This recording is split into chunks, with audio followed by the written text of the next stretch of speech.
ಎಲ್ಲರಿಗೂ ನಮಸ್ಕಾರ. ವಿವಿಡ್ ವಿಷನ್ಗೆ ಸ್ವಾಗತ. ಇವತ್ತು ನಮ್ಮ ಜೊತೆ ಕೋಲಾರಿನ BJP ಜಿಲ್ಲಾಧ್ಯಕ್ಷರಾದ ಓಂ ಶಕ್ತಿ ಚಲಪತಿ ಅವರಿದ್ದಾರೆ. ತಳಮಟ್ಟದಿಂದ ಹಂತ ಹಂತವಾಗಿ ಬೆಳೆದು BJPನಲ್ಲಿ ಸಾಕಷ್ಟು ವರ್ಷಗಳಿಂದ ಅವ್ರನ್ನ ತೊಡಗಿಸ್ಕೊಂಡು ಹೋರಾಟಗಳಿಂದನೇ ಪ್ರಸಿದ್ಧಿ ಪಡೆದ ಓಂ ಶಕ್ತಿ ಚಲಪತಿ ಅವರು ಹೇಗೆ ಓಂ ಶಕ್ತಿ ಚಲಪತಿಯಾಗಿ ಹೊರಬಂದರು, ಅವರ ಜರ್ನಿ ಹೇಗಿತ್ತು, ಏನೇನು ಕಷ್ಟಗಳು ಬಂತು, ಹಾಗೆ ನಮ್ಮ ಕೋಲಾರ ಜನದ ಒಂದಷ್ಟು ಪ್ರಶ್ನೆಗಳನ್ನ ಇವತ್ತು ಈ ಪಾಡ್ಕಾಸ್ಟಲ್ಲಿ ನಾವು ಕೇಳ್ತೀವಿ. ಬನ್ನಿ ಚಲಪತಿ ಅವರಿಂದನೇ ತಿಳ್ಕೊಳ್ಳೋಣ. ಅವರು ಓಂ ಶಕ್ತಿ ಚಲಪತಿ ಹೇಗೆ ಬಂದರು ಮತ್ತು ಅವರ ಮಾಸ್ ಲೀಡಿಂಗ್ ಹೆಂಗೆ ಬಂತು ಅಂತ ತಿಳ್ಕೊಳ್ಳೋಣ. ಸರ್, ನಿಮಗೆ first of all thank you for your time and welcome to the show. ನಿಮಗೆ ನಮ್ಮ ಶೋಗೆ ಸ್ವಾಗತ. ಇವತ್ತು ಕೋಲಾರದ ಪ್ರಚಲಿತ ವಿದ್ಯಮಾನಗಳಲ್ಲಿ ಒಂದು ಸೋಷಿಯಲ್ ಮೀಡಿಯಾ ಅನ್ನೋದೇ ಒಂದು ಅದ್ಭುತ ವೆಪನ್ ಆಗಿದೆ. ಆ ಒಂದು ಇದನ್ನು ಸ್ಕಂದನ್ ಅನ್ನೊಬ್ಬ ಯುವಕ ಕೋಲಾರದಲ್ಲಿ ಇವತ್ತು ವಿವಿಡ್ ವಿಷನ್ ಅನ್ನೋ ಇದರಲ್ಲಿ ಈ ಒಂದು ಅದ್ಭುತವಾಗಿ ಕೋಲಾರ ಜನಕ್ಕೆ ಒಳ್ಳೆಯ ವಿಷಯಗಳನ್ನ ಕೊಡಬೇಕು, ಕೋಲಾರದ ಬಗ್ಗೆ ತಿಳಿಬೇಕು, ಒಳ್ಳೆಯ ವ್ಯಕ್ತಿಗಳನ್ನ ಸಂಪರ್ಕ ಮಾಡಬೇಕು ಅನ್ನೋ ಒಂದು ಉದ್ದೇಶದಿಂದ ಕೆಲವು ವ್ಯಕ್ತಿಗಳು ಈಗಾಗಲೇ ಇಲ್ಲಿ ಬಂದು ಸಾಕಷ್ಟು ಇವ್ರ ಬಗ್ಗೆ ಇದ್ರ ವಿಷನ್ ಬಗ್ಗೆ ವಿವಿಡ್ ವಿಷನ್ ಬಗ್ಗೆ ಮಾತಾಡಿದ್ದಾರೆ. ಬಟ್ ಕೋಲಾರ ಬಗ್ಗೆನೂ ಅವರು ಅಭಿಪ್ರಾಯಗಳನ್ನ ವ್ಯಕ್ತಪಡಿಸಿದ್ದಾರೆ. ಇವರು ಇದನ್ನು ಈಚೆಗೆ ತರ್ತಾರೆ, ತುಂಬ ಒಳ್ಳೆಯದು. ಇವತ್ತು ನನ್ನ ಕರೆದಿದ್ದಾರೆ, ಇವ್ರಿಗೆ ಒಳ್ಳೆಯದಾಗಬೇಕು ಮತ್ತು ವಿವಿಡ್ ವಿಷನ್ ಎಲ್ಲರೂ ನೋಡಲಿ.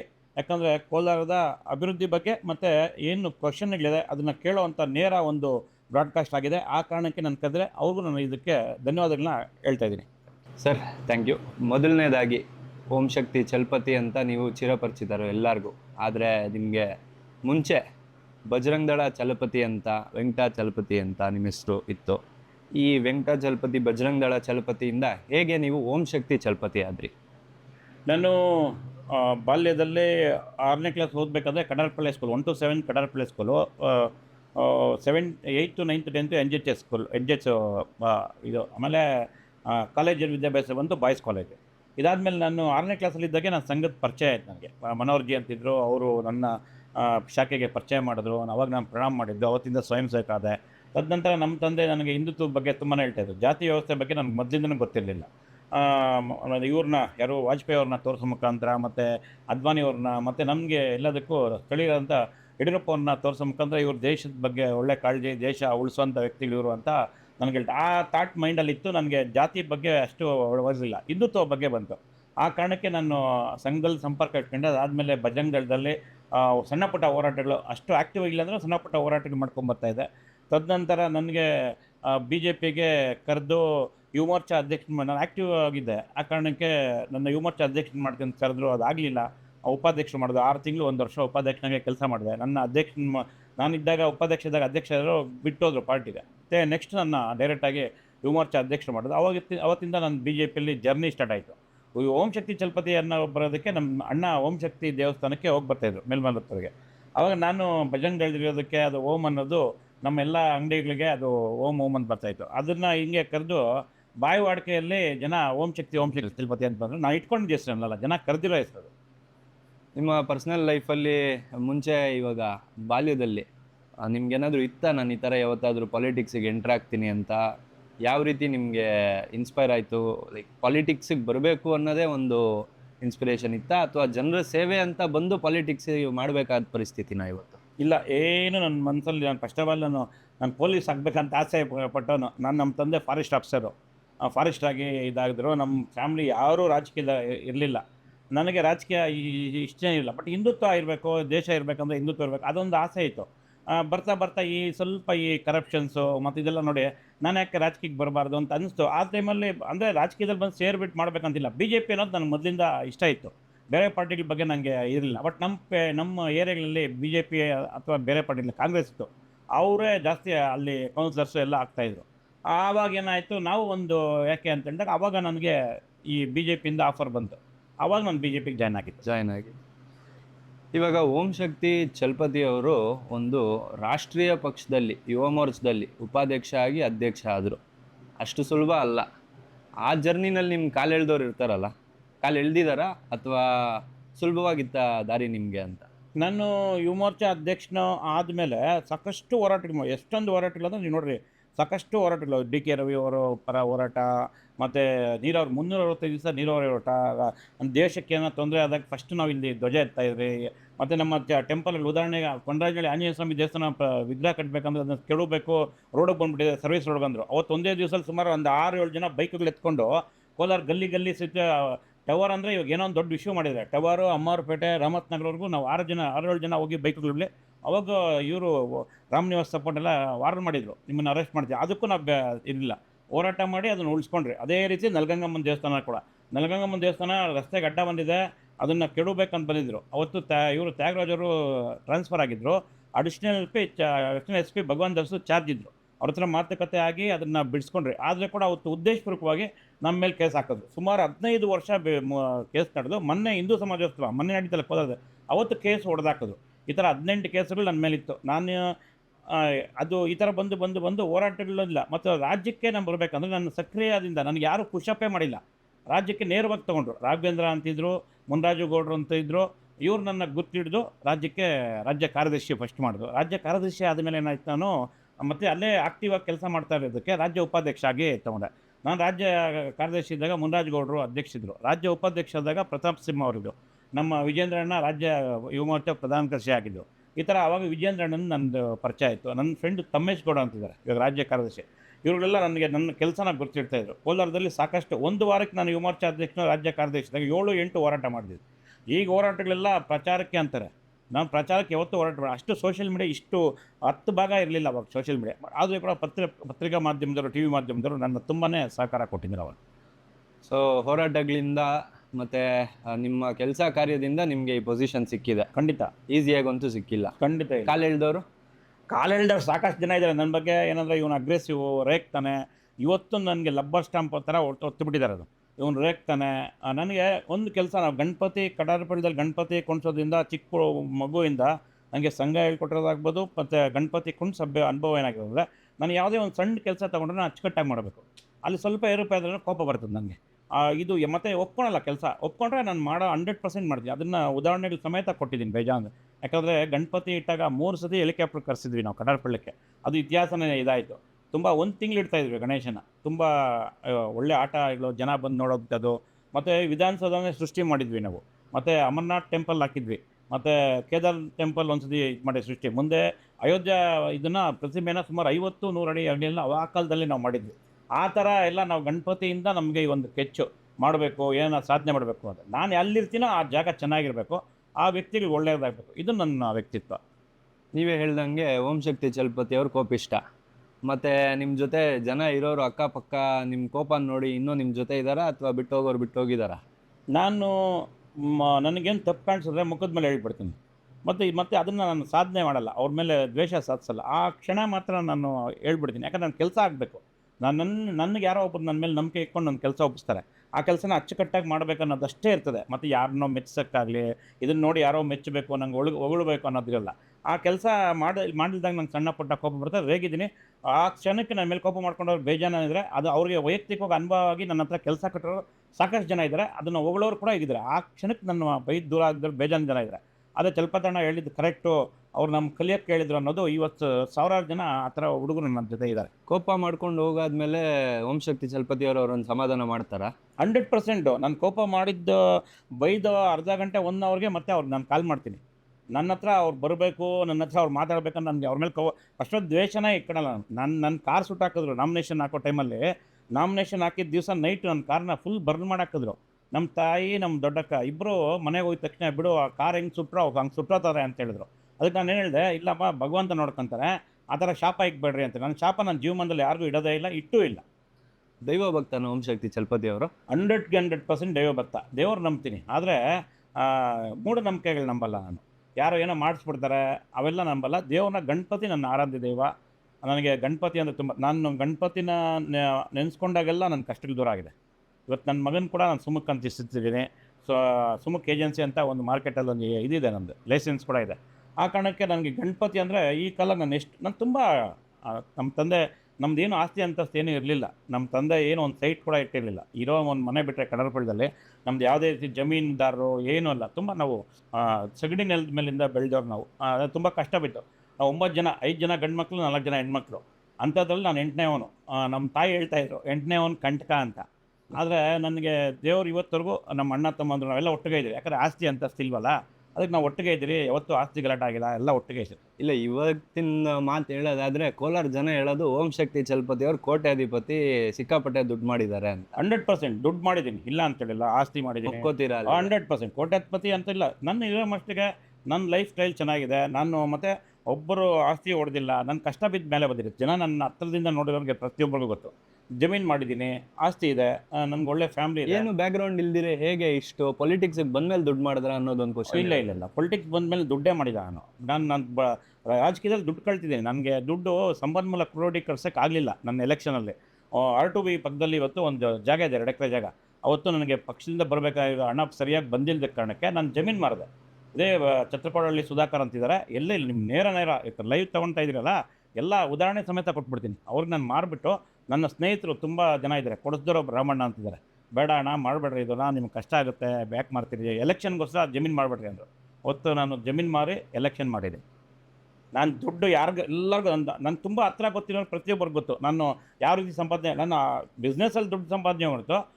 ಎಲ್ಲ ರಾಜ್ಯದವ್ರಿಗೆ ಗೊತ್ತೆ, ಪ್ರತಿಯೊಂದು ಪಿನ್ ಟು ಪಿನ್ ನಮ್ಮ ಇದರಲ್ಲಿ ಲೆಕ್ಕ ಇರ್ತದೆ ಪಕ್ಷದಲ್ಲಿ. ಓಂ ಶಕ್ತಿ ಚಲಪತಿ ಅವ್ರಿಗೆ ಇಡಿ IT ಭಯ ಇಲ್ಲ. 100% ಯಾರು ಬೇಕಾದ್ರೆ ಬರಲಿ, ನಂದು ಫುಲ್ ಓಪನ್ ಬುಕ್ಕು. ಯಾಕಂದರೆ ಇವತ್ತು ಟ್ಯಾಕ್ಸಲ್ಲಿ ನಂಬರ್ 1 ನಾನು ಟ್ಯಾಕ್ಸ್ ಪೇಡರ್ ನಂಬರ್ 1. ಯಾಕಂದರೆ ನಾನು ಒಂದು 30-40 ಸೈಟ್ ತೊಗೊಂಡ್ರೇನು ಲೀಗಲ್ ಆಗಿ ತೊಗೊಂಡ್ರೆ, ಬೇನಾಮೆಯಲ್ಲಿ ಒಂದು ಸೈಟ್ ಇದ್ದರೆ ಕೂಡ ಅವತ್ತೇ ನಾನು ಬಿಟ್ಕೊಡೋಕೆ ರೆಡಿ ಇರ್ತೀನಿ. ಸತ್ಯ ಇದು. ಮತ್ತು ಕೂಡ ಅಧ್ಯಕ್ಷನಾಗಿದ್ದಾಗೂ ಅಷ್ಟೇ, ನನಗೆ ಯಾರೋ ಒಂದು ಆಫರ್ಸ್ ಕೊಟ್ಟರು, ಒಂದು 2-3 ಸೈಟ್ ಫ್ರೀ ಕಮ್ಮಿ ಸಿಗುತ್ತೆ ತಗೊಳ್ರಿ ಅಂತ. ಅಲ್ಲಿ ತೊಗೊಂಡ್ರೆ ಅದನ್ನು ಮಾಡ್ಕೊಂಬಿಟ್ಟಿದ್ದೀನಿ ಅನ್ನೋ ಬೈಕೆ ನಾನು ಮುಟ್ಟಿಲ್ಲ. ಅದನ್ನು ಕೂಡ ಅಧ್ಯಕ್ಷರು ಅಂದಾಗ ನಾನು ಈ ಪ್ರಶ್ನೆ ಕೇಳಬೇಕು ಅಂತಿದ್ದೆ. ಕೂಡ ಅಧ್ಯಕ್ಷರಾಗಿ ಓಂ ಶಕ್ತಿ ಚಲಪತಿ ಅವರ ಕಾಂಟ್ರಿಬ್ಯೂಷನ್ ಏನು ಅಂತ ತುಂಬ ಜನದ ಕ್ವೆಶನ್ನು. ಕೂಡ ಅಧ್ಯಕ್ಷ ಆಗೋದು ಅಷ್ಟು ಈಸಿ ಅಲ್ಲ. ನಿಮ್ಮ ಸರ್ಕಾರ ಇತ್ತು, ಆವಾಗ ನೀವು ಕೂಡ ಅಧ್ಯಕ್ಷರಾದ್ರಿ, ಏನೇನು ಮಾಡಿದ್ದೀರಾ ಕೋಲಾರ್ಗೆ ಅಂತ? ಕೂಡ ಅಧ್ಯಕ್ಷ ತುಂಬ ಒಳ್ಳೆಯ ಪ್ರಶ್ನೆ ಇದು. ನನ್ನ ಮನಸ್ಸಲ್ಲಿ ಇದ್ದಿದ್ದು ನೀವು ಕೇಳ್ತಾ ಇದ್ದೀರಿ, ತುಂಬಾ ಥ್ಯಾಂಕ್ಸು. 2020ರಲ್ಲಿ ನಾನು ಜೂನಲ್ಲೋ ಅಥವಾ ಮೇಲೋ ಅದೇ ಆಗಿದ್ದು 2-3 ತಿಂಗಳಿಗೆ ಕೊರೋನಾ ಬಂದುಬಿಡ್ತು. ಕೋವಿಡ್ ನಮಗೇನು ಕೋವಿಡ್ ಬಂದುಬಿಡ್ತು. ತುಂಬಾ ಇದಾಗ್ಬಿಟ್ಟು ನಮಗೆ ಭಯ ಆಗಿಬಿಟ್ಟಿದೆ. ಸುಮಾರು 1 ವರ್ಷ ಆಗಲೇ ಇಲ್ಲ, ಏನೂ ಮೂಮೆಂಟ್ ಆಗಲಿಲ್ಲ. ಕರೆಕ್ಟಾಗಿ ನಾನು 24 ತಿಂಗಳಿದ್ದೆ. 24 ತಿಂಗಳು ಕೂಡದಲ್ಲಿದ್ದೆ. ಅದರಲ್ಲಿ 1 ವರ್ಷ 3 ತಿಂಗಳು ಏನೂ ಮೂಮೆಂಟ್ಸ್ ಆಗಲಿಲ್ಲ. ಕೊರೋನಾ ಬರೋದು ಮತ್ತು ಇದೇ ಥರ ಗೊತ್ತಲ್ಲ, ಬ್ರೇಕ್ ಕೊಡ್ತಾಯಿದ್ರು, ಹೋಗ್ತಾ ಇರಲಿಲ್ಲ, ಜನ ಸೇರೋಕ್ಕಾಗ್ತದೆ, ಏನು ಯೋಚನೆ ಮಾಡೋದು. ನಾನು ನೀಟಾಗಿ 9ರಿಂದ 10 ತಿಂಗಳು ಒಳ್ಳೆ ನೀಟಾಗಿ ಕೆಲಸ ಮಾಡಿದ್ದೀನಿ. ಅದರಲ್ಲಿ ಸುಮಾರು 30-35 ವರ್ಷ ಆಗಿದೆ ಕೂಡ ಓಪನ್ ಆಗಿ. 123 ಎಕರೆ ಸಮಥಿಂಗ್ ಏನೋ ಇದೆ, ಏನೋ ಅದು ಲೇಔಟು. ಕಾರ್ನರ್ ಸೈಟ್ಸು ಸುಮಾರು 600 ಚಿಲ್ಲರೆ ಕಾರ್ನರ್ ಸೈಟ್ಸ್ ಇತ್ತು. 600 ಸೈಟ್, ಎಲ್ಲ ಸೈಟ್ನ ಹರಾಜಾಗೋ ಪ್ರಕ್ರಿಯೆಗೆ ಚಾಲನೆ ಕೊಟ್ಟಿದ್ದೆ ಈ ಓಂ ಶಕ್ತಿ ಚಲಪತಿ. ಇವತ್ತು ಅದರಲ್ಲಿ ಬಂದಿರೋಂಥ ಹಣ ನಾನು ಶೇಖರಣೆ ಮಾಡಿಟ್ಟಿದ್ದೀನಿ, ದಾಖಲೆ ಕೊಡ್ತೀನಿ ನಿಮಗೆ. ಅದರಲ್ಲಿ ಸುಮಾರು ಒಂದು 6ರಿಂದ 12 ಕೋಟಿ ದುಡ್ಡು ಸಂಗ್ರಹ ಮಾಡಿಟ್ಟಿದ್ದೆ. ಅದೊಂದು ಪಾಯಿಂಟು. ಇನ್ನೊಂದು ಪಾಯಿಂಟ್ ಬಂದು, ರೋಡ್ ಮೈನ್ ರೋಡ್ ಇದೆ, 1 ಕಿಲೋಮೀಟ್ರ್ ರೋಡ್ ಇದೆ, ಅದಕ್ಕೆ ಅಪ್ಪು ರೋಡ್ ಅಂತಲೇ ಪುನೀತ್ ರಾಜ್ಕುಮಾರ್ ಅಪ್ಪು ಅಂತ ನಾವು ಅದನ್ನು ರೆಸಲ್ಯೂಷನ್ ಮಾಡಿ ಓಪನ್ ಮಾಡಿದ್ವಿ. 1 ಕೋಟಿ ರೂಪಾಯಿ ಆಯಿತು. ಇದುವರೆಗೂ ಯಾರೂ ಆ ರೋಡ್ ಮಾಡೇ ಇರಲಿಲ್ಲ, ನಾನು ರೋಡ್ ಮಾಡಿದೆ. ಅದು ಬಿಟ್ಟು ನಚಿಕೇತನ್ ನಿಲಯ, ಕೋರ್ಟ್ ಸರ್ಕಲ್ಲು, ಮತ್ತು ನಮ್ಮ ಪಾರ್ಕ್ಗಳು, ಕುವೆಂಪು ಪಾರ್ಕು, ಸರ್ವಜ್ಞ ಪಾರ್ಕು, ಅಂಬೇಡ್ಕರ್ ಪಾರ್ಕು, ಇದು ಸೋಮೇಶ್ವರನ ದೇವಸ್ಥಾನ ಮುಂದೆ, ಮತ್ತು ಬಸ್ ಸ್ಟ್ಯಾಂಡಲ್ಲಿ, ಕಾಲೇಜ್, ಬಾಯ್ಸ್ ಕಾಲೇಜಲ್ಲಿ, ಎಲ್ಲ ಕಾಲೇಜು ಸುಮಾರು 10-15 ಕಡೆ ಬೆಂಚ್ ಕಲ್ಸಾಕ್ತಿದೆ ನಾನು. ಯಾರೋ ಅದಕ್ಕೆ ನನ್ನ ಯೋಚನೆ ಅದು, ನಾನು ಯೋಚನೆ ಮಾಡಿದ್ದು. ಅದು ಬಿಟ್ಟು ಇಂಟರ್ನ್ಯಾಷನಲ್ ಯೂಸ್ ಕೂಡ ಮಾಡಬೇಕು ಅಂತ ಕನಸಿತ್ತು. 2 ಎಕರೆ ಜಾಗ ಇದೆ ನಮ್ಮದು, SC ಆಫೀಸ್ ಪಕ್ಕದಲ್ಲೇ, ಹೋಗಿ ಚೆಕ್ ಮಾಡಿ ನೋಡಿರಿ. ಅದಕ್ಕೆ ಪ್ರಸ್ತಾವನೆ ಕಳಿಸಿದೆ. ಇದು ಇಂಟರ್ನ್ಯಾಷನಲ್ ಒಂದು ಪ್ರಾಕ್ಟೀಸ್ಗೂ ಆಗಬೇಕು, ಮತ್ತು ಇಲ್ಲಿ ಇದು ಈವೆಂಟ್ಸು ನಡಿಬೇಕು ಅನ್ನೋದು ಒಂದು ಕಲ್ಪನೆದು ಕಳಿಸಿದೆ. ಅಲ್ಲಿ ಪಕ್ಕದಲ್ಲಿ ಒಂದು ಕೆರೆ ಇದೆ ಟಂಕದಲ್ಲಿ, ಆ ಕೆರೆಯಲ್ಲಿ ಇದು ಏನು ಬೋಟ್ಸ್ನ ಬಿಡಬೇಕು ಅಂತ ಕೂಡ ಒಂದು ಪ್ಲ್ಯಾನ್ ಆಗಿತ್ತು. ಇದು ಬಿಟ್ಟು ನನಗೆ ಈ CS ಸೈಟ್ನ ಜಾಸ್ತಿ ಇದು ಮಾಡ್ತಾಯಿದ್ರು. ಎಲ್ಲ ಯಾರು CS ಯಾರು ಲೇಔಟ್ ಓನರ್ಸ್ ಇದ್ರು, CS ಸೈಟ್ನ ಎನ್ಕ್ರೋಚ್ ಮಾಡ್ತಾಯಿದ್ರು. ಅದನ್ನು ಅಳತೆ ಮಾಡಿ ಕಲ್ಲಾಕ್ಸಿ ಅದನ್ನು ಉಳಿಸೋಂಥ ಕೆಲಸ ಮಾಡಿದ್ದೆ. ನಾನು ಕೂಡ ಬಿಟ್ಟಾಗ 20 ಕೋಟಿ ರೂಪಾಯಿ, 28 ಕೋಟಿ ರೂಪಾಯಿ ಇತ್ತು. ಇವತ್ತೆಲ್ಲ ಅದನ್ನು ನುಂಗಿ ನೀರು ಕುಡಿದ್ರೆ ಏನೋ ಗೊತ್ತಿಲ್ಲ, ಅರ್ಧಕ್ಕರ್ಧ ದುಡ್ಡು ನುಣಗಾಕಿದ್ದಾರೆ. ನನಗೆ ಸರ್ಕಾರಕ್ಕೆ ಪ್ರತಿಯೊಂದಕ್ಕೂ ಮಲ್ಟಿಪ್ಲೆಕ್ಸ್ ಥಿಯೇಟ್ರ್ ಮಾಡಬೇಕು ಅಲ್ಲಿ, ಕೋಲಾರದಲ್ಲಿಲ್ಲ. ನನ್ನ ಕಲ್ಪನೆ ಆ ಥರ ಇತ್ತು. ಆದರೆ ಕೆಲವು ಕುಚೋದ್ಯಗಳು ಸೇರಿ ಹಿತಾಸಕ್ತಿಗಳು ಸೇರಿ ನನ್ನ ತೆಗೆದುಬಿಟ್ರು. ವಿನಾಕಾರಣ ನನ್ನ ತೆಗೆದುಬಿಟ್ರು. ನಮ್ಮ ಯಡಿಯೂರಪ್ಪನವ್ರಿವರೆಗೂ ಅಷ್ಟೇ ನಾನು ಇದ್ದೆ. ಅವ್ರು ಬಂದಿದ ತಕ್ಷಣ ನಾನು ತೆಗೆದ್ರು. ನಾವು ಇದಕ್ಕೆ ನನ್ನ ಕ್ವಶನ್ ಇದೆ ಸರ್. ಇವಾಗ ನೀವು ಹೇಳ್ತೀರಾ ಬಿ ಜೆ ಪಿ ನಮ್ಮ ಪಕ್ಷ, ನಾವು ಬಿ ಜೆ ಪಿ ಅಂತ ಅಷ್ಟು ಬದ್ಧವಾಗಿ ನಡ್ಕೊಳ್ಳೋ ಅಂಥ ಒಂದು ಪಕ್ಷ, ಅದರಲ್ಲೇ ಎರಡು ಗುಂಪಿಂದ ನೀವು ಅಂದರೆ ನಿಮ್ಮ ಗುಂಪು ಅವ್ರು ಪವರಲ್ಲಿ ಇದ್ದಾಗ ನೀವು ಪವರಲ್ಲಿ ಇರ್ತೀರಾ, ಅದಾಗಿದ ತಕ್ಷಣ ನೀವು ಪವರಿಂದ ಹೋಗ್ತೀರಾ ಅಂತೇಳಿದ ತಕ್ಷಣ ಅದು ನಿಮಗೆ ನಂಬಿಕೆ ಇರುತ್ತಾ ಆ ಪಾರ್ಟಿನಲ್ಲಿ ಕೆಲಸ ಮಾಡೋಕ್ಕೆ ಅಂತ? ಇಲ್ಲ, ಯಾರೋ ಕೆಲವು ವ್ಯಕ್ತಿಗಳಷ್ಟೇ. ನಮ್ಮ ಪಕ್ಷದ ಸಿದ್ಧಾಂತ ತುಂಬ ಚೆನ್ನಾಗಿದೆ. ಇಲ್ಲಾಂದರೆ ಇಷ್ಟು ವರ್ಷ ನಾನು ಬಿ ಜೆ ಪಿಲಿ ಇರ್ತಾನೆ ಇರಲಿಲ್ಲ. ನನಗೆ ಎಷ್ಟೊಂದು ನೋವಾಗಿದೆ ಅಂದರೆ, ನಂಗೆ ತುಂಬ ಒಳ್ಳೆ ಬಿಸ್ನೆಸ್ ಪರ್ಸನ್ನು ನಾನು. ತುಂಬ ಚೆನ್ನಾಗಿ ಮಾಡ್ತೀನಿ. ನನಗೆ ಬಿಸ್ನೆಸ್ ಕೈ ಹಿಡಿದಿದೆ. ಆದರೆ ಕೂಡ ನಮ್ಮ ಅಣ್ಣಂದು ಎಷ್ಟೊಂದು ಸಲ ಹೇಳಿದ್ದಾರೆ, ಯಾಕೆ ಬೇಕು, ತುಂಬ ಸ್ಟ್ರಗಲ್ ಲೈಫ್ ಅದು, ನೀನು ಬಿಸ್ನೆಸ್ ಚೆನ್ನಾಗಿದೆ ಯಾಕೆ ಬಿಡಬೇಕಂತ. ಆದರೆ ನಮ್ಮ ಸಿದ್ಧಾಂತಗಳಲ್ಲಿ ಇರುವಂಥದ್ದು ದೇಶದಲ್ಲಿ ಯಾವುದೇ ಪಕ್ಷದಲ್ಲಿ ಬಿ ಜೆ ಪಿ ಇರುವಂಥ ಸಿದ್ಧಾಂತ ಇಲ್ಲ. ಅದು ವ್ಯಕ್ತಿಗಳು ಮೋಸ ಮಾಡಬಾರ್ದು. ಪಕ್ಷ ಯಾವತ್ತೂ ಅಷ್ಟೇ ನಂಬಿರೋ ಕಾರ್ಯಕರ್ತನ ಕೈ ಹಿಡಿತದೆ, ಯಾವತ್ತೂ ಕೈ ಬಿಟ್ಟಿದ್ದೇ ಇಲ್ಲ. ಆ ಥರ ಮುಂದೆ ಬಂದಿರೋ ವ್ಯಕ್ತಿಗಳು ನಾನು ಪ್ರಥಮ ಕೋಲಾರದಲ್ಲಿ. ಅಲ್ಲ, ಓಂಶಕ್ತಿ ಚಲಪತಿ ಅವ್ರನ್ನ ತೆಗ್ದಾಗ ಕೋಲಾರ ಜನಕ್ಕೆ ಬೇಜಾರಾಗಿರೋದು. ಓಂಶಕ್ತಿ ಚಲಪತಿ ಅವರು ಕೋಲಾರ ಲೋಕಲ್ ಅವರು, ಕೋಲಾರ ಗಲ್ಲಿನಲ್ಲಿ ಆಡಿ ಬೆಳೆದವರು, ಅವ್ರನ್ನ ಕೂಡ ಚೇರ್ಮನ್ ಮಾಡಿ ಅದಾದಮೇಲೆ ಒಂದೇ ಸಲ ಪವರ್ ಚೇಂಜ್ ಆಗಿದ ತಕ್ಷಣ, ಬಿ ಜೆ ಪಿನಲ್ಲೇ ಪವರ್ ಶಿಫ್ಟ್ ಆಗಿದ ತಕ್ಷಣ ಚೇಂಜ್ ಮಾಡ್ತಾ ಇದ್ದಾರೆ ಅಂತ ಹೇಳಿದ್ರೆ ಏನರ್ಥ? ಅಂದರೆ ನಿಮ್ಮ ಕೆಲಸದ ಮೇಲೆ ಅವ್ರಿಗೆ ನಂಬಿಕೆ ಇರಲಿಲ್ವಾ, ಅಥವಾ ನಿಮ್ಮ ಪಾರ್ಟಿನಲ್ಲೇ ನಿಮಗೆ ಇನ್ನೊಂದು ಗುಂಪವ್ರು ಯಾರಿದ್ದಾರೆ ಅವ್ರಿಗೆ ಮೇಲೆ ನಂಬಿಕೆ ಇರಲಿಲ್ವಾ? ಇಲ್ಲ, ಇದು ಪಾರ್ಟಿ ಏನು ಮೆಸೇಜ್ ಕಳಿಸ್ತಾ ಇದೆ ಮತ್ತು ಜನಕ್ಕೆ? ಇಲ್ಲ, ಗುಂಪವ್ರು ಮಾಡಿದ್ದು ಅಂತಲ್ಲ, ಕೆಲವು ವ್ಯಕ್ತಿಗಳಷ್ಟೇ. ಗುಂಪು ಅಂತ ಏನಿಲ್ಲ ಅದರಲ್ಲಿ. ನಮ್ಮದು ಬಿ ಜೆ ಪಿ ಅನ್ನೋದು ಒಂದೇ ಗುಂಪು. ಬಿ ಜೆ ಪಿಲಿ ಎರಡು ಗುಂಪು ಬರೋಕ್ಕೆ ಚಾನ್ಸೇ ಇಲ್ಲ. ಹಂಗಂದ್ರೆ ನೀವು ಹೇಳ್ತಾ ಇರೋದು ಬಿ ಜೆ ಪಿನಲ್ಲಿ ಗುಂಪುಗಳಿಲ್ಲ? 100% ಇಲ್ಲ. ಅವನ ವ್ಯಕ್ತಿ ಒಪಿನಿಯನ್ ಡಿಫ್ರೆಂಟ್ ಇರ್ಬೋದು, ವ್ಯಕ್ತಿ ಮೇಲೆ ಕೋಪ ಇರ್ಬೋದು, ನನ್ನ ಮಾಡೋ ಕೆಲಸದ ಮೇಲೆ ಸ್ಟೈಲ್ ಮೇಲೆ ಇರ್ಬೋದು. ಬಟ್ ಬಿ ಜೆ ಪಿ ಮೇಲೆ ಗುಂಪು ಮಾಡ್ಕೊಂಡ್ರೆ ಏನೂ ಮಾಡ್ಕೊಳಕ್ಕಾಗಲ್ಲ. ಕೆಲಸ ಮಾಡಿರೋ ವ್ಯಕ್ತಿನ ಬಿ ಜೆ ಪಿ ಗೊತ್ತಿಡ್ತು. ಸೊ ಜಿಲ್ಲಾಧ್ಯಕ್ಷರು ಇವತ್ತು ಒಂದು ಹೇಳಿಕೆ ಕೊಡ್ತಾ ಇದ್ದಾರೆ, ಬಿ ಜೆ ಪಿನಲ್ಲಿ ಗುಂಪುಗಾರಿಕೆ ಇಲ್ಲ. 100% ಇಲ್ಲ. ನಾವು ಮಾಡೋ ಕಾರ್ಯಕ್ರಮ ಪ್ರತಿಯೊಂದು ಅಬ್ಸರ್ವ್ ಮಾಡಿದ್ರೆ ಎಲ್ಲ ಜಿಲ್ಲೆಯಲ್ಲಿರುವಂಥ ಮಾಜಿ ಸಂಸದರಾಗ್ಬೋದು, ಮಾಜಿ ಶಾಸಕರಾಗ್ಬೋದು, ಹಿಂದೆ ಇರೋಂಥ ನಿಕಟಪೂರ್ವ ಅಧ್ಯಕ್ಷರುಗಳಾಗ್ಬೋದು, ಹಿಂದೆ ಇರೋಂಥ ಪಾರ್ಟಿಸಿಪೇಟ್ ಮಾಡೋ ಕ್ಯಾಂಡಿಡೇಟ್ಗಳು ಎಲ್ಲರೂ ಕಾರ್ಯಕ್ರಮದಲ್ಲಿ ಭಾಗವಹಿಸ್ತಾ ಇದ್ದಾರೆ. ಇವಾಗ ಇದಕ್ಕೆ ಪೂರ್ವಕವಾಗಿ ಇನ್ನೊಂದು ಕ್ವಶನ್ ಕೇಳ್ತೀನಿ ನಾನು. ಓಂ ಶಕ್ತಿ ಚಲಪತಿ ಅವರು ಒಂದು ಕಡೆ ಸಂಘಟನೆ ಮಾಡ್ತಾ ಇದ್ದಾರೆ ಕೋಲಾರಲ್ಲಿ, ನಮ್ಮ ಹಳೆ ಎಂ ಪಿ ಆಗಿದ್ದ ಮುನ್ಸ್ವಾಮಿ ಅವರು ಇನ್ನೊಂದು ಕಡೆ ಅವ್ರದ್ದೇ ಆದ ಒಂದು ಗುಂಪು ರೆಡಿ ಮಾಡ್ತಾ ಇದ್ದಾರೆ ಅಂತ. ಅದು ಬಿ ಜೆ ಪಿಗೆ ಅಗೇನ್ಸ್ಟ್ ಅಂತ ಅನ್ಸಲ್ವಾ ನಿಮಗೆ? ಫಸ್ಟ್ ಆಫ್ ಆಲ್ ಅವ್ರೇನು ಗುಂಪುಗಾರಿಕೆ ಮಾಡ್ತಾ ಇಲ್ಲ. ನನ್ನ ಗಮನದ ಪ್ರಕಾರ ಪಕ್ಷದ ಕಾರ್ಯಕ್ರಮಗಳಲ್ಲಿ ಸಕ್ರಿಯವಾಗಿದ್ದಾರೆ. ಬಟ್ ಅವರು ಎಂ ಪಿ ಆದಾಗ ಅವ್ರದ್ದೊಂದು ಫ್ಯಾನ್ ಫಾಲೋ ಆಯಿತು. ಆ ಫ್ಯಾನ್ಗಳು ಮಾತ್ರ ಅವ್ರು ಬಂದಾಗ ಬರ್ತಾರೆ. ಫೇವರ್ ಮಾಡ್ತಾ ಇದ್ರು ಅಂತ ಏನಾದ್ರು ಅನ್ಸುತ್ತಾ ನಿಮಗೆ? ಅವ್ರ ಫ್ಯಾನ್ಸಿಗೆ ಫೇವರ್ ಮಾಡ್ತಾ ಇದ್ರು? ಹಂಗಿಲ್ಲ. ಅಫ್ಕೋರ್ಸ್ ನನ್ನ ಜೊತೆ ಯಾರೋ ಒಂದಷ್ಟು ಜನ ಇರ್ತಾರೆ, ಅವ್ರ ಜೊತೆ ಇದ್ದಾಗ ಮಾತ್ರ ನಾನು ಅವ್ರಿಗೆ ಫೇವರ್ ಮಾಡ್ತಾ ಇದ್ದೀನಿ ಅಂತ ಬರಲ್ಲ. ಅವ್ರನ್ನ ತುಂಬ ಕೆಲವರು ವ್ಯಕ್ತಿಗಳು ಪಕ್ಷನ ಇಷ್ಟ ಬಿಡಲ್ಲ, ಅವ್ರನ್ನ ಇಷ್ಟ ಬೀಳ್ತಾರೆ. ಆ ಥರ ಫ್ಯಾನ್ ಫಾಲೋವರ್ಸು ಒಂದಷ್ಟು ಜನ ಇರ್ಬೋದೇನೋ, ಅವ್ರು ಬಂದಾಗ ಬರೋಗ್ಬೋದು. ಅದು ಬಿಟ್ಟು ಪಕ್ಷದಲ್ಲಿ ಅವ್ರು ಸಕ್ರಿಯವಾಗಿದ್ದಾರೆ, ಪಕ್ಷದ ಎಲ್ಲ ಕಾರ್ಯಕ್ರಮಗಳು ಭಾಗವಹಿಸ್ತಾರೆ. ಅಲ್ಲ, ಪಕ್ಷದಲ್ಲಿದ್ದಾರೆ, ಸಕ್ರಿಯವಾಗಿದ್ದಾರೆ, ಪಕ್ಷದ ಎಲ್ಲ ಕೆಲಸ ಮಾಡ್ತಾ ಇದ್ದಾರೆ. ಆದರೆ ಅವ್ರು ಮಾಡೋ ಸ್ಟೈಲೇ ಬೇರೆ, ನೀವು ಮಾಡೋ ಸ್ಟೈಲೇ ಬೇರೆ. ಓಂ ಶಕ್ತಿ ಚಲಪತಿ ಅವ್ರು ಒಂದು ಕಡೆ ಹೋದರೆ, ಮುನ್ಸ್ವಾಮಿ ಅವ್ರು ಒಂದು ಕಡೆ ಹೋಗ್ತಾ ಇದ್ದಾರೆ ಅಂತ. ಇಲ್ಲ, ಅದು ಯಾವ ದಾಟಿಯಲ್ಲಿ ನೀವು ನೋಡಿದಿರೋ ನನಗೆ ಗೊತ್ತಿಲ್ಲ. ಬಟ್ ನನಗೇನು ಇದುವರೆಗೂ ಅನಿಸಿಲ್ಲ. ಪಕ್ಕ ನನ್ನ ಎಲ್ಲ ಕಾರ್ಯಕ್ರಮಗಳು ಸಕ್ರಿಯವಾಗಿದ್ದಾರೆ. ಬಟ್ ನಾನು ಅವ್ರ ಹತ್ರ ಮಾತುಕತೆಯಲ್ಲಿ ಚೆನ್ನಾಗಿದ್ದೀವಿ. ಅವರು ಏನು ಅವ್ರಿಗೆ ಡೌಟ್ ಬಂದಾಗ ಮತ್ತು ಯಾವುದನ್ನ ಇದು ಮಾಡಿದಾಗ ಈ ಥರ ಏನು ಮನಸ್ತಾಪ ಇಲ್ವಾ ನಿಮಗೆ ಮುನ್ಸ್ವಾಮಿ ಅವ್ರಿಗೆ? ನೀವು ಅವ್ರನ್ನ ಕೇಳಿದೆ ಗೊತ್ತಾಗ್ತದೆ 100%. ಯಾಕಂದರೆ ನಮ್ಮಲ್ಲಿ ಮನಸ್ತಾಪಗಳೇ ಬರಲ್ಲ. ಯಾಕಂದರೆ ನಾವು ಇವತ್ತೇನೋ ಒಂದು ವಿಷಯಕ್ಕೆ ಕೋಪ ಮಾಡ್ಕೋತೀರಿ, ಮತ್ತು ನಾನೇ ಅವ್ರು ಫೋನ್ ಮಾಡ್ತಾರೆ, ಅವರು ಫೋನ್ ಮಾಡ್ತಾರೆ. ನಾವು ಇದು ಮುನ್ಸ್ವಾಮಿ ಅವರು ನಾನು ಪಕ್ಕ ಅಣ್ಣ ತಮ್ಮಂದ್ರ ಥರ ಇದ್ರಿ. ಮತ್ತು ಯಾರೇ ಮಾಜಿ ಶಾಸಕರು ಆಗ್ಬೋದು, ವರ್ತೂರು ಪ್ರಕಾಶ್ ತಗೊಳ್ಳಿ, ಸಂಪಂಗಿ ಅವ್ರು ತಗೊಳ್ಳಿ, ಮಂಜುನಾಥ್ ಗೌಡ್ರು ತಗೊಳ್ಳಿ, ನಮ್ಮ ಬಿ ಪಿ ವೆಂಕಟಪ್ಪ ಅವ್ರು ತಗೊಳ್ಳಿ, ವೈ ಎನ್ ನಾರಾಯಣಸ್ವಾಮಿ ತಗೊಳ್ಳಿ, ಎಲ್ಲರ ಹತ್ರ ನಾನು ಚೆನ್ನಾಗಿದ್ದೀನಿ, ಅವರು ನನ್ನ ಹತ್ರ ಚೆನ್ನಾಗಿದೆ. ಬಟ್ ನಾನು ಎಲ್ಲ ಇದಕ್ಕೂ ಅವ್ರು ಸಹಕಾರ ಕೊಡ್ತಾ ಇದ್ದಾರೆ ತುಂಬ ಚೆನ್ನಾಗಿ. ಈ ಎನ್ ಡಿ ಎ ಅಂತ ಬಂದಾಗ, ಇವಾಗ ನೀವು ಹೇಳಿದ್ರಿ ವರ್ತೂರು ಪ್ರಕಾಶ್ ಅವರಾಗಿರ್ಬೋದು, ಈ ಥರ ಹೆಸರುಗಳನ್ನ ಹೇಳಿದ್ರೆ, ಎನ್ ಡಿ ಎ ಅಂತ ಬಂದಿದೆ. ಒಂದು ಕಾಲದಲ್ಲಿ ನೀವು ವರ್ತೂರು ಪ್ರಕಾಶ್ ಅವ್ರ ಅಗೇನ್ಸ್ಟ್ ನಾಮಿನೇಷನ್ ಹಾಕಿ ಬಿ ಜೆ ಪಿಯಿಂದ ಕಂಟೆಸ್ಟ್ ಮಾಡಿದಂಥ ವ್ಯಕ್ತಿ. ಇವತ್ತು ನಿಮ್ಮ ಎನ್ ಡಿ ಎ ಸರ್ಕಾರ ಹೇಳುತ್ತೆ ಹೋಗ್ಬಿಟ್ಟು ವರ್ತೂರು ಪ್ರಕಾಶ್ ಜೊತೆ ಕೆಲಸ ಮಾಡಿ ಅಂತ. ನಿಮಗೆ ಮಾಡಬೇಕಾದ್ರೆ ಮನಸ್ಸು ಒಪ್ಪುತ್ತಾ? ನಿಜವಾಗ್ಲೂ ನೀವು ಮನಸ್ಫೂರ್ತಿಯಾಗಿ ಕೆಲಸ ಮಾಡೋಕ್ಕಾಗುತ್ತಾ? ಮಾಡಿದ್ನಲ್ಲ ಮೊನ್ನೆ ಎಲೆಕ್ಷನಲ್ಲಿ ಕೆಲಸ 2023 ಅವ್ರ ಪರವಾಗಿ ಕೆಲಸ ಮಾಡಿದ್ದು. ನಾನು ಬಿ ಜೆ ಪಿ ಸಿಂಬಲ್ ಪರವಾಗಿ ಕೆಲಸ ಮಾಡಿದೆ. 100% ನನ್ನ ಸೀಟ್ ಬೇಕಾ, ನಾನು ಸೋತಿದ್ದೆ, ಗೆಲ್ಲಬೇಕಂತಿತ್ತು. ಪಕ್ಷ ಅವಾಗ ಅಷ್ಟು ಸದೃಢವಾಗಿರಲಿಲ್ಲ ಕೋಲಾರದಲ್ಲಿ. ನಾವು ಪಕ್ಷ ಅಂತಂತ ಕಟ್ಕೊಂಡಿದ್ದೆ. ನಮಗೆ ವರ್ತೂರು ಪ್ರಕಾಶ್ ಇಂಪಾರ್ಟೆಂಟ್ ಆಗೋದೇ ಇಲ್ಲ ಇಲ್ಲಿ. ಜನಗಳಿಗೆ ಆ ಥರ ಅನಿಸ್ಬೋದು ಅಷ್ಟೇ. ನಾನು ಕ್ಯಾಂಡಿಡೇಟ್ ಆಗಿದ್ದೆ, ಅವರು ಕ್ಯಾಂಡಿಡೇಟ್ ಆಗಿದ್ದೆ. ಅವ್ರು ಇರ್ತಿ ಗೆದ್ದಿರೋ ಅಂಥವ್ರು, ಅಭಿವೃದ್ಧಿ ಮಾಡಿರೋವಂಥವ್ರು, ಒಳ್ಳೆ ಹೆಸರು ಮಾಡಿರೋರು. ನಾನು ಈಗ ಬರ್ತಾಯಿದ್ದೀನಿ, ಒಂದ್ಸತಿ ಸೋತಿದ್ದೀನಿ, ನೆಕ್ಸ್ಟ್ ಗೆಲ್ಲಬೇಕಂತ ನಾನು ಆಸೆ ಬಿಟ್ಟಿದ್ದು ಸತ್ಯ, ಟಿಕೆಟ್ ಕೇಳಿದ್ದು ಸತ್ಯ. ಆದರೆ ಅವ್ರಿಗೆ ಗೊತ್ತಿದೆ ನಾನು ಎಷ್ಟು ಕೆಲಸ ಮಾಡಿದ್ದೀನಿ, ಏನು ಕೆಲಸ ಮಾಡಿದ್ದೀನಿ ಅಂತ ಪಕ್ಕಾ ಇದೆ.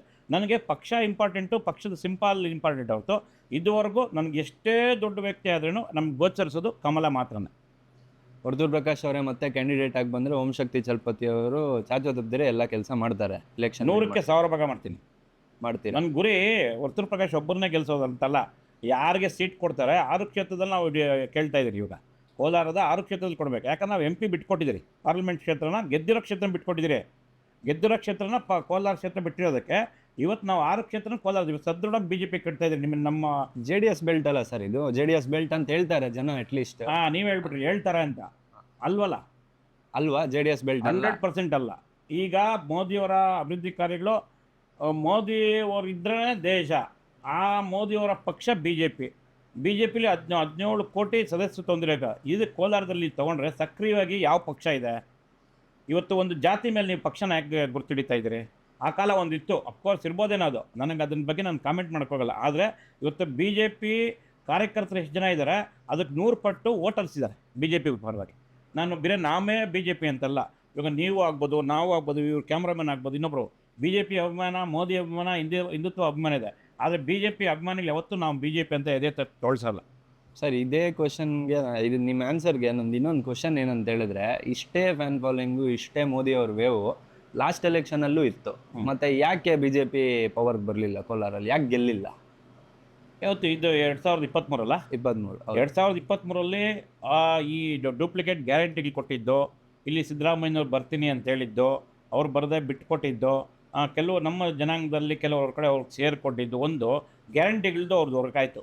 ನಮ್ಮ ಪಾರ್ಟಿ ಬಗ್ಗೆ 40% ಏನಂತ ಅವರು ಅಭಿಪ್ರಾಯನ ಜನಗಳಲ್ಲಿ ಕಿವಿಯಲ್ಲಿ ತುಂಬಿದ್ರು. ಒಂದು ಸುಳ್ಳನ್ನ 100 ಸತಿ ಹೇಳಿ ಅದು ನಮ್ಮ ಇವತ್ತು ಅವರು 100% ಕಮಿಷನ್ ಅಂತ ಇವತ್ತು ಎಲ್ಲ ವಿಷಯಗಳಲ್ಲಿ ಫ್ರಾಡು. ಇವತ್ತು ಭಾಗ್ಯಲಕ್ಷ್ಮಿ ಅದನ್ನು ಹೇಳ್ತಾರಲ್ಲ, ಗೃಹಲಕ್ಷ್ಮಿ, ಅದ್ರಲ್ಲಿ ಕೂಡ ಎಲ್ಲ ಗ್ಯಾರಂಟಿಗಳಲ್ಲೇ ಸಾಕಷ್ಟು. ಅದ್ರ ಬಗ್ಗೆ ಬೇರೆ ಆಗ್ತದೆ. ಕೋಲಾರದಲ್ಲಿ ಅವರು ಅನ್ಎಕ್ಸ್ಪೆಕ್ಟೆಡ್ ಆಗಿ, ಅಂದರೆ ಲಾಟ್ರಿ ಥರ ಗೆದ್ದಿರೋದು ವರ್ತೂರ್ ಮಂಜುನಾಥ್. ಇವತ್ತು ಅವ್ರಿಗೆ ಗೊತ್ತಾಗಿದೆ, ಗೆದ್ದಿದ್ದು 2 ತಿಂಗಳಲ್ಲೇ, 2 ವರ್ಷದಲ್ಲೇ ಅವ್ರಿಗೆ ಗೊತ್ತಾಗೋಯ್ತು ಅವ್ರು ಏನು ಮಾಡ್ತಾ ಇದ್ದಾರೆ ಕೆಲಸ. ಬೇರೆ ಮಾತು ಹೇಳ್ತಾರೆ, ಯಾವುದೋ ಒಂದು ಬುದ್ಧಿ ಪೂಜೆಗೆ ಬಂದು ಹೋಗ್ತಾರೆ ಹೊರತು ಅವ್ರು ಎಲ್ಲಿದೆ? ಕಾಂಗ್ರೆಸ್ ಎಲ್ಲಿದೆ ಕೋಲಾರದಲ್ಲಿ? ಸರ್, ಜನ ಏನು ಹೇಳ್ತಾರೆ ಅಂತ ಹೇಳಿದ್ರೆ, ಅಪೋಸಿಷನ್ನೇ ಇಲ್ಲ ಕೋಲಾರಲ್ಲಿ, ಅಪೋಸಿಷನ್ ಒಂಥರ ಮಾತಾಡ್ತಾನೆ ಇಲ್ಲ, ಇವತ್ತು ಅವ್ರು ಮಾಡಿದ್ದೇ ಕೆಲಸ ಅಂತ ಹೇಳ್ತಾರೆ. ನೀವು ಅಪೋಸಿಷನ್ ಇಲ್ಲ ಅಂದಮೇಲೆ ನಾವು ವೇಮಗಲ್ ಕುರ್ಗಲ್ ಪಂಚಾಯತ್ ಗೆದ್ರ ಇಡೀ ರಾಜ್ಯದ್ದು ಮುಖ್ಯಮಂತ್ರಿಗಳು ಬೈರತಿ ಸುರೇಶು, ಕೊತ್ತೂರು ಮಂಜುನಾಥ್ ಎಲ್ಲ ಬಂದು ಅಲ್ಲಿ ಕೂತ್ಕೊಂಡಿದ್ರು. ಯಾಕೆ ಅವರು ಸೋತರು? ಹಂಗಾರೆ ನಾವು ಅಪೋಸಿಷನ್ ಮಾಡಿದಿರ, ಅವ್ರ ಕೆಲಸ ಚೆನ್ನಾಗಿದ್ರೆ ಅವ್ರು ಗೆಲ್ಬೇಕಾಯ್ತಲ್ಲ. ನಿಮ್ಮ ಪ್ರಕಾರ ಆಪೋಸಿಷನ್ನಲ್ಲಿ ಇದ್ದು ನೀವು ಏನೇನು ಕೆಲಸ ಮಾಡಬೇಕು ಅಂತ ನಿಮ್ಗೆ ಅನ್ಸುತ್ತೆ ಸರ್? ಏನು ಕೆಲಸ ಮಾಡಿಲ್ಲ ಅಂತ ಕೇಳಿ. ನನಗೆ ಯೂಟ್ಯೂಬ್ಗಳಲ್ಲಿ ಬಂದು ಯಾವಾಗೂ ಪ್ರಚಾರ ತೊಗೊಳೋಂಥ ಹುಚ್ಚಲ್ಲ. ನಾವು ಇವಾಗಲೇ ಎಷ್ಟೊಂದು ಕೆಲಸ ಮಾಡಿದಿರಿ, ಹೋರಾಟಗಳು ಮಾಡ್ಕೊಂಬಂದಿದ್ರಿ. ಕೆಲಸನ ಇವತ್ತು ನಾನು ಮಿನಿಮಮ್ ನಮ್ಮ ಕಾರ್ಯಕರ್ತರದ್ದು 100ರಿಂದ 150 ಕಾಲ್ ಸ್ವೀಕರಿಸ್ತೀನಿ. ಈಗ ಎಲ್ಲ ಪೊಲೀಸ್ ಸರ್ಕಲ್ ಇನ್ಸ್ಪೆಕ್ಟರ್ಗಳಿಗೆ, SP ಅವ್ರಿಗೆ ನೀವು ಕೇಳ್ತಾ ಇದ್ದರೆ ಗೊತ್ತಾಗ್ತದೆ. ನೀವು ಪ್ರತಿಯೊಂದು ವಿಷಯಕ್ಕೂ ಮೀಡಿಯಾ ಮುಂದೆ ಬಂದು, ಮೀಡಿಯಾ ಮುಂದೆ ಮೆಮೊರಂಡಮ್ ಕೊಡೋದು, ಮೀಡಿಯಾ ಮುಂದೆ ಹೋರಾಟ ಮಾಡಿದ್ರೇನ ಕೆಲಸ ಮಾಡ್ದಂಗೆ ಅಪೋಸಿಷನ್ ಪಾರ್ಟಿ ಇದ್ದಂಗೆ. ಅಟ್ಲೀಸ್ಟ್ ನಾವು ಒಳ್ಳೆಯ ಒಬ್ಬ ಸರ್ಕಲ್ ಇನ್ಸ್ಪೆಕ್ಟರ್ ಆಗಲಿ, ಒಬ್ಬ ತಹಸೀಲ್ದಾರ್ ಆಗ್ಬೋದು, ಒಬ್ಬ DC ಆಗ್ಬೋದು, ನಮಗೆ ಒಳ್ಳೆ ರೀತಿ ಸ್ಪಂದನೆ ಮಾಡಿದಾಗ ಅದನ್ನು ಮಾಡಿದ್ರೆ ಹೋರಾಟ ಅಲ್ವಾ? ಅದೆಲ್ಲ ಮಾಡಿದ್ರೆ ಅಪೋಸಿಷನ್ ಪಾರ್ಟಿ ಕೆಲಸ ಅಂತಲ್ವಾ? ಬೇರೆ ಹೋರಾಟಕ್ಕೆ ನೀವು ಯಾಕೆ ಸೀಮಿತ ಮಾಡ್ತೀರಿ ವಿರೋಧ ಪಕ್ಷವನ್ನು? ತಪ್ಪಲ್ವಾ ಅದು? ಹೋರಾಟ ಮಾಡಿದ್ರಿ. ನಾನು ಈಗ ಅಗಲಕೋಟೆದು ಮಾಡಿದ್ರಿ, ಆಮೇಲೆ ಗರ್ಡನ್ ಪಾಲಲ್ಲಿ ಮಾಡಿದ್ರಿ. ಅಗಲಕೋಟೆದು 16 ಎಕರೆ ಚಿಲ್ಲರೆ ಯಾರೋ ಒಬ್ಬ ಇವತ್ತು ನೀವೇನೋ ಕ್ಯಾಂಡಿಡೇಟ್ ಅಂತ ಬಿಂಸ ಕೊಟ್ಟಿದ್ರಲ್ಲ, ಆ ವ್ಯಕ್ತಿ ಅವ್ರ ಫ್ರೆಂಡಿಗೆ ಮಾಡಿಕೊಟ್ಟಿದ್ದಾನೆ. ಅದು ಸರ್ಕಾರಿ ಶಾಲೆದು. ಇವತ್ತು ಅದನ್ನು ಲೋಕಾಯುಕ್ತಲ್ಲಿ ನಾವು ಫೈಲ್ ಮಾಡಿ ಕೇಸ್ ಮಾಡಿದಿರಿ. ಎಷ್ಟು DC ಅವರಾಗಲಿ, ಇಲ್ಲಿರೋ MLA ಆಗಲಿ, ಅಲ್ಲೇ MLA ಆಗಲಿ ಆ್ಯಕ್ಷನ್ ತೊಗೊಂಡ್ರು. ಅದಕ್ಕೆ ನೀವು ಯಾಕೆ ಅವ್ರನ್ನ ಕೇಳಲ್ಲ? ಈ ವಿರೋಧ ಪಕ್ಷ ಆಗಿ ನಾವು ಕೆಲಸ ಮಾಡಿದ್ದಲ್ಲ. ಹೋಗಿ ಇದೇ ಕೃಷ್ಣ ಬೈರೇಗೌಡರು ಏನೋ ಕಂದಾಯ ಖಾತೆ ಸಚಿವರು, ಅವರು ಊರಲ್ಲಿ 20 ಎಕರೆ 46 ಸರ್ವೆ ನಂಬರಲ್ಲಿ 20 ಎಕರೆ 47 ಸರ್ವೆ ನಂಬರಲ್ಲಿ 1 ಎಕರೆ ಚಿಲ್ಲರೆ ಆಗಲ್ಲ, ಇದು ಏನೋ ಗರ್ಡನ್ ಪಾಳ್ಯದಲ್ಲಿ 21 ಎಕರೆ ಹಾಕ್ಕೊಂಬಿಟ್ಟಿದ್ದಾರೆ. ಅದ್ರ ಬಗ್ಗೆ ಏನು ಸರ್ಕಾರ ಇದ್ಕೊಂಡ್ರು? ಇಲ್ಲಿರೋ ಉಸ್ತುವಾರಿ ಸಚಿವರು ಏನು ಆಕ್ಷನ್ ತೊಗೊಂಡ್ರು? ಕಂದಾಯ ಸಚಿವರು ಕೃಷ್ಣ ಬೈರೇಗೌಡರು ಊರಲ್ಲೇ ಅವ್ರದೇ ಸ್ವಂತ ಹಳ್ಳಿಯಲ್ಲಿ ಸರ್ವೆ ನಂಬರ್ 46ರಲ್ಲಿ ಎಷ್ಟು 20 ಎಕರೆ, 47ರಲ್ಲಿ 1 ಎಕರೆ ಚಿಲ್ಲರೆ, ಒಟ್ಟು 21 ಎಕರೆ 6 ಗುಂಟೆ ಏನೋ ಕಬಿಸಿದ್ದಾರೆ, ಕಾಂಪೌಂಡ್ ಹಾಕ್ಕೊಂಡಿದ್ದಾರೆ. ಅದನ್ನು ದಾಖಲಾತಿಗಳ ಸಮೇತ ಅವತ್ತು ನಾವು ತಾಲೂಕು ಆಫೀಸಲ್ಲಿ ಬೆಳಗ್ಗೆ 6 ಗಂಟೆಗೆ ಹೋಗಿ ಅದನ್ನು ಕೂತಿದ್ವಿ, ದಾಖಲಾತಿಗಳೇನೋ ತಿಂತಾರೆ ಅಂತ. ಅದ್ರಿಗೆ ಹೋಗಿ ಲೋಕಾಯುಕ್ತದಲ್ಲಿ ಕೂಡ ಒಂದು ಕಂಪ್ಲೇಂಟ್ ಕೊಟ್ಟರೆ, ಇದು ಕೊಟ್ಟರೆ, ಇದುವರೆಗೂ ಅದು ಎನ್ಕ್ವೈರಿ ಆಗಿಲ್ಲ, ನಮಗೆ ಮೈಸೂರು ಮಹಾರಾಜರು ಕೊಟ್ಟಿರೋದು ಅಂತ ಹೇಳ್ತಾರೆ.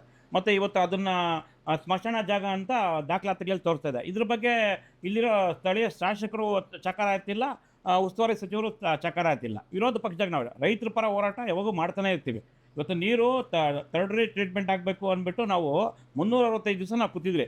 ಕೋಲಾರಕ್ಕೆ ಶಾಶ್ವತ ಶುದ್ಧ ಕುಡಿಯುವ ನೀರು ಬೇಕು ಅಂತ ಹೋರಾಟ ಮಾಡಿದ್ರಲ್ಲಿ ನಾವು ಪ್ರಥಮನೇ ಇದ್ವಿ. ನಾವು, ನಮ್ಮ ಪೂಜಾರಿ ವೆಂಕಟೇಶು, ಮತ್ತು ಸಾಕಷ್ಟು ಜನ ಅದರಲ್ಲಿ ಗಾಂಧಿನಗರ ವೆಂಕಟೇಶ್ ಆಗ್ಬೋದು, ಸರಿ ನಮ್ಮ ರಾಜೇಶ್ ಆಗ್ಬೋದು, ಒಳ್ಳೆ ಸ್ವಾಮಿಗಳಾಗ್ಬೋದು, ಇವರೆಲ್ಲ ಸಾಕಷ್ಟು ಜನ ಟೀಮ್ ಮಾಡಿ 365 ದಿವಸ ನಾವು ಟೆಂಟ್ ಹಾಕೊಂಡು ಕೊಟ್ಟಿದ್ರೆ ಇವತ್ತು ನಮ್ಮ ಇದು IBL ಗಣೇಶನಿಗೆ ನಾವು ಇಟ್ಟಿರೋ ಹೆಸರು 15 ವರ್ಷ ಆಯಿತು. ಸ್ಪಂದನವರೇ, ಯಾರನ್ನ ಇದನ್ನು ಕೇಳ್ತಾ ಇದ್ದೀರಾ? ಅಖಂಡ ಭಾರತ ವಿನಾಯಕ ಮಹಾಸಭಾ, ಅದು ಕ್ಯಾಪ್ಷನ್ ಏನು ಕೊಟ್ಟಿದ್ದೀರಿ? ಶಾಶ್ವತ ಶುದ್ಧ ಕುಡಿ ನೀರಿಗಾಗಿ ಆಗ್ರಹಿಸಿ.